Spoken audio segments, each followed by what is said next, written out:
In today's video, I thought it would be really fun to follow on from my previous Devon folklore video for Yuletide and talk about some of the folkloric customs in this part of the world around Imbolc, or as it would have been known more likely in these places, Candlemas. So get yourself a nice hot drink, settle back, relax and enjoy.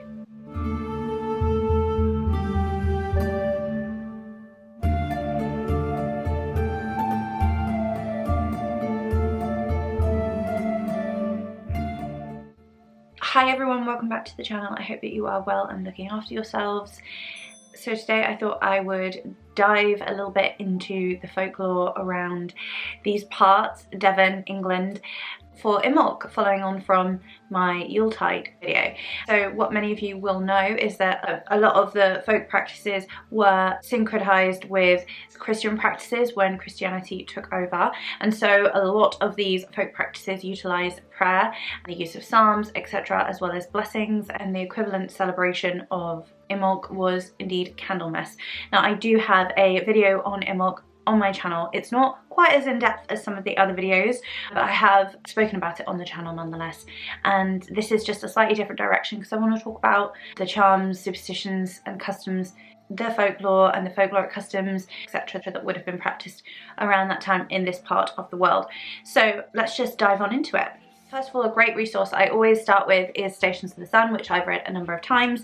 I always come back to, and it's just a really great place to start when you are wanting to understand all about the Wheel of the Year and pagan Britain, and really contextually what's historically accurate, what we know and what we don't know, what has sort of been assumed or kind of presumed, but that, you know, we don't really have evidence for. And indeed, I've discussed as well on the channel how the Wheel of the Year, which is essentially a contemporary concept, which is practiced by a lot of witches and pagans today. It was popularized within Wiccan circles, and essentially what it is a melding of different celebrations from different cultures. A lot of them were Celtic, so Irish and Welsh and Britannic, but also from other Germanic as well, Germanic, Norse, pagan traditions, and a lot of these were brought together, but there are similar practices in different areas that kind of come together. And so the Wheel of the Year is really lovely, but I think it's really important to understand that contextually it's not accurate to what the ways in which all people would have celebrated at any one given time, because it's a kind of amalgamation of a number of different traditions from a number of different cultures. And so that's why it's really nice to narrow down and look at what we're dealing with here. So I'm not going to talk about Imbolc from the Celtic Irish perspective. I'm going to talk about Candlemas more so. I'm not going to talk about Brigid all that much, unless it's Saint Brigid being referred to there. But maybe if you go and watch the original video on Imbolc, that will make a little bit more sense if you are new to all this. But I'm sure many of you already have a good background understanding of the stuff I'm talking about anyway. So let's just dive on in. So for context, Imbolc is an Irish Celtic celebration that would have been celebrated in Ireland and involved the veneration of the goddess Brigid, and it was an observance that marked the first beginnings of spring and the season starting to shift. So the festival was also known as Brigid or Brigid's Day, and represented fertility, fecundity and waters and smithcraft, as well as poetry and healing. And it was likely that in England, Brigid was also venerated at the time with bonfires and rituals of celebration, etc.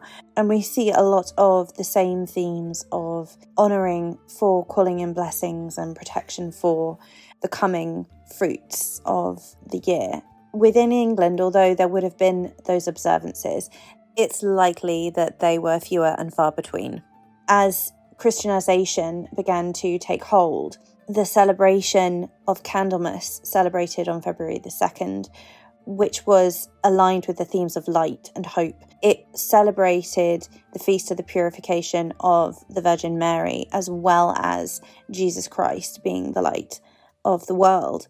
So the themes that we know of within Imbolc were reflected within the Christian faith. And where it starts to get more complicated is with the Reformation, which is where we really begin. So Imbolc is the 1st of February, and this year that's a Saturday, and Candlemas is Sunday the 2nd.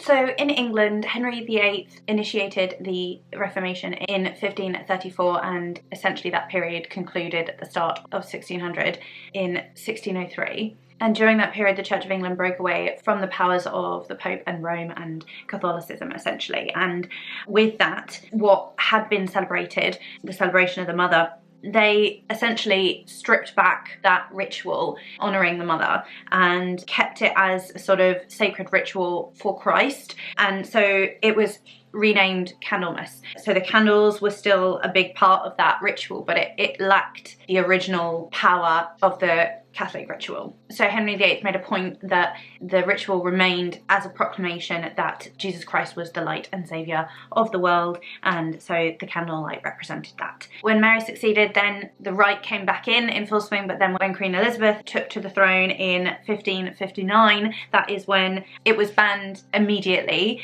and the only known exceptions were Crediton in central Devon, where wax was bought for Candlemas in 1560, and Ludlow in the Welsh Marches, where a pound of candles was obtained for the feast in 1562. It says here, in most cases it's likely that the rite of blessing was intended, but not certain, and that they seem to be the last of their kind, at least until the Anglo-Saxon readoption of a form of a ceremony in the 19th century. So really, Candlemas would have been what most people would celebrate, practice, honour, revere at this time of year. I can't say that I'm a fan of British history for obvious reasons. There's a lot of horrible things that came out of the Church of England and I'm not proud of it, but that is essentially the record of Imbolc being Candlemas that we have in Ronald Hutton's writings.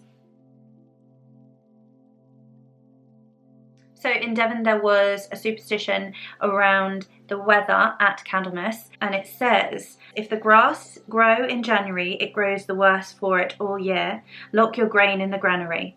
As the days lengthen, so does the cold strengthen. If the weather on Candlemas Day, February 2nd, be bright and dry, there will be a long continuance of cold wintry weather. Or, if Candlemas Day be dry and fair, the half of the winter is to come and mare.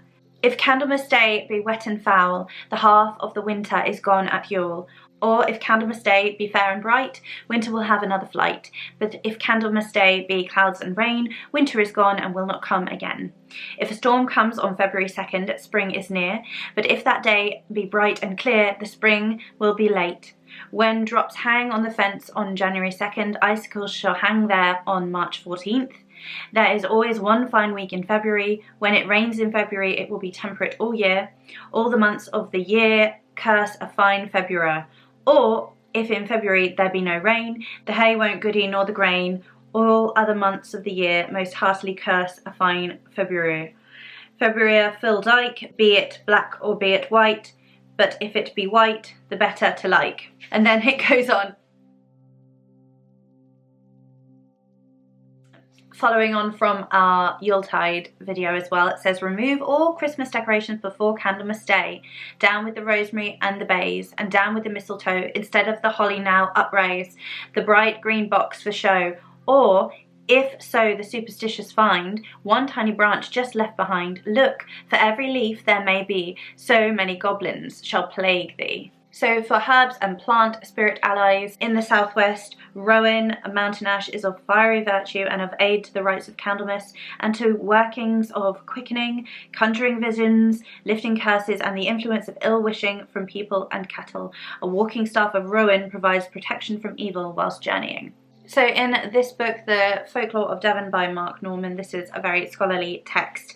There are traditions in February that were recorded in Devon, and Candlemas being, of course, the main on the 2nd of February, once also known as the Wives' Feast, and marking what was said to have been the 40th day after the birth of Christ. It is the day which used to hold far more significance than it does for us today.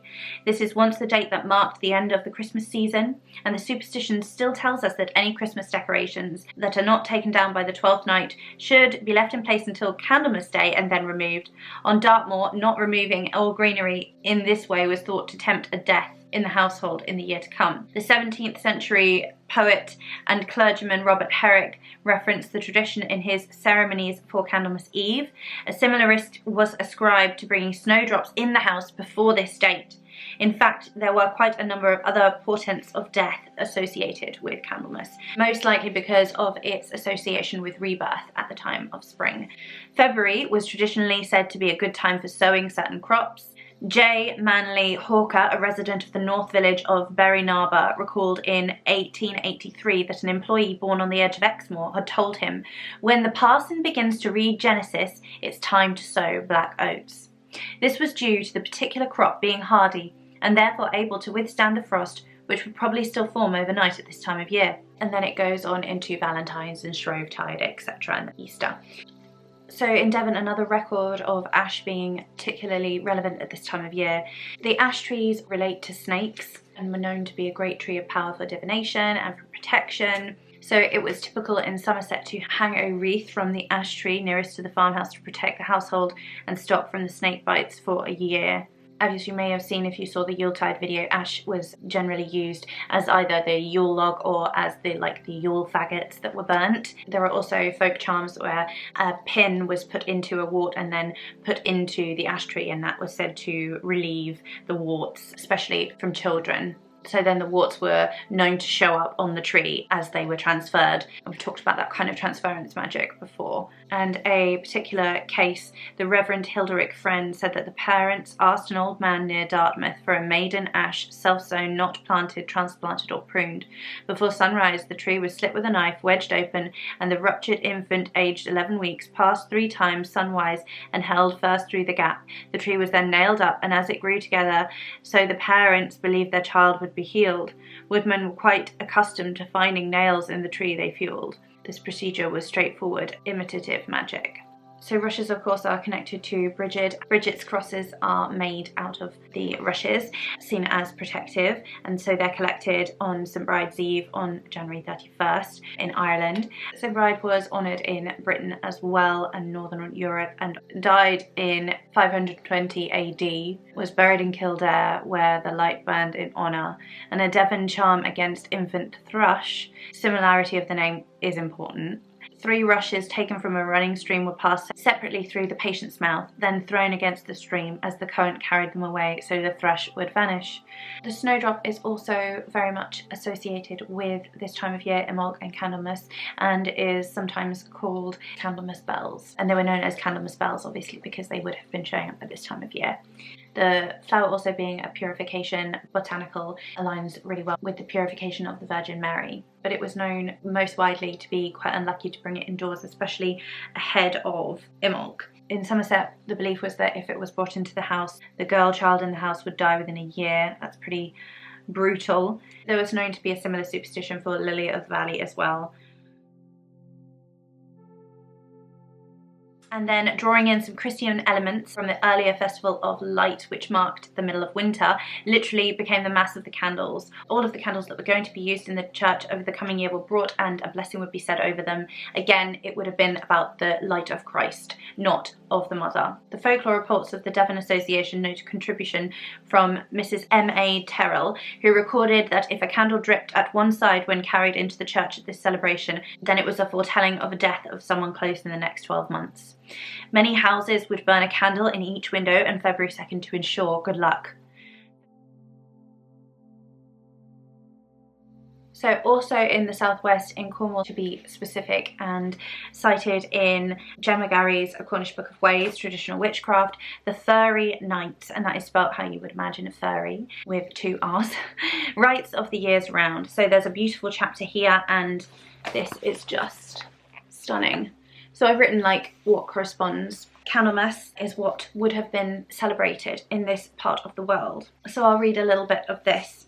The Feast of Lights, Candlemas, is the ritual marker of winter's end and the point at which the days begin to noticeably lengthen gradually as the sun returns, signalling the approach of spring. Of course, that is very specific to Cornwall.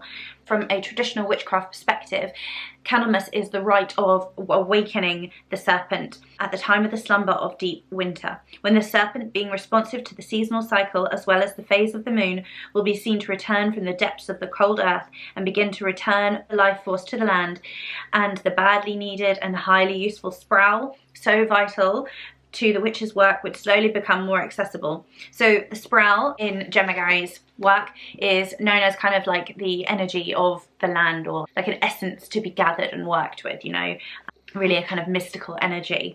It is for this reason that the witches' powers in Cornwall were seen to be renewed at springtime, for by the time spring had properly arrived, the witch would then again have access to the serpentine sprawl, and thus their craft more effectively. In spring, it was said in Cornwall that their charms would reawaken and be re-empowered, and that they would then seek to conjure the spirit, the life force of the earth again. And they traditionally make these rites of gentle fires and encouragement at holy wells, being both a place where such virtues are usually more easily accessible anyway.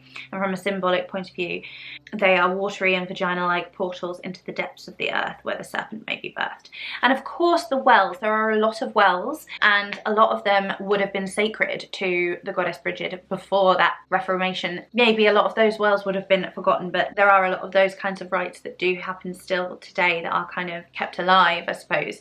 Watery rites at wells. So then again, there is a beautiful ritual here within this book. I'm not going to read it because you can go ahead and find that yourself if you wish. So there is definitely significantly fewer amounts of folkloric superstitions and charms that are kind of around this time of year in this area, but I'm still really keen to dive further into folkloric superstitions and charms and plants that might have been used for various walk hunting or whatever at various points in the year in this area in the southwest in Devon. And I think it's very specific, it's very niche, but I found it really interesting. And so if you're enjoying learning about this, then please let me know below.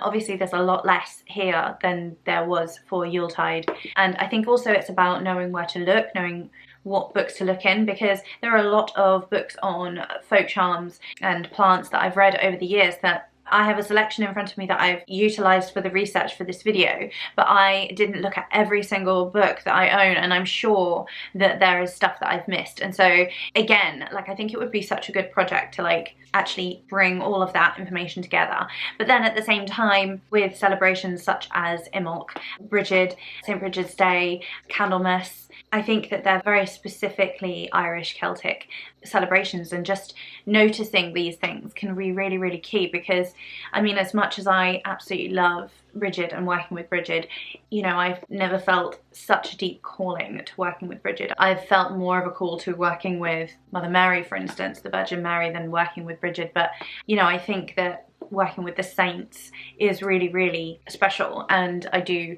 definitely lean into that in my practice. So I still think there's stuff to learn and stuff to mine, and today's just been really cool to share with you some of the research that I found when I was looking through my resources here. So I really hope that you've enjoyed this. Please let me know what was your favourite in the comments box below. Let me know if I've missed anything, if you know, or where you are in your local area. What is sort of a charm, a custom at this time of year for you? Please do like, share, subscribe, of course, and go watch some other videos if you like. There's my Patreon page below, there's Buy Me a Coffee, Ko-fi, the Super Thanks, direct PayPal, there's my Instagram, there's old TikTok. I don't know how relevant that's going to be though. There's ways to connect down below, so please do if you wish. Thank you so much for being here. I'm sending you so many blessings and wishing you a beautiful Imbolc if you celebrate, a beautiful Candlemas if you celebrate St. Brigid's Day, whatever you celebrate, and may you be blessed and stay well and safe, and I look forward to seeing you again in another video really soon. Take care. Many blessings. Bye.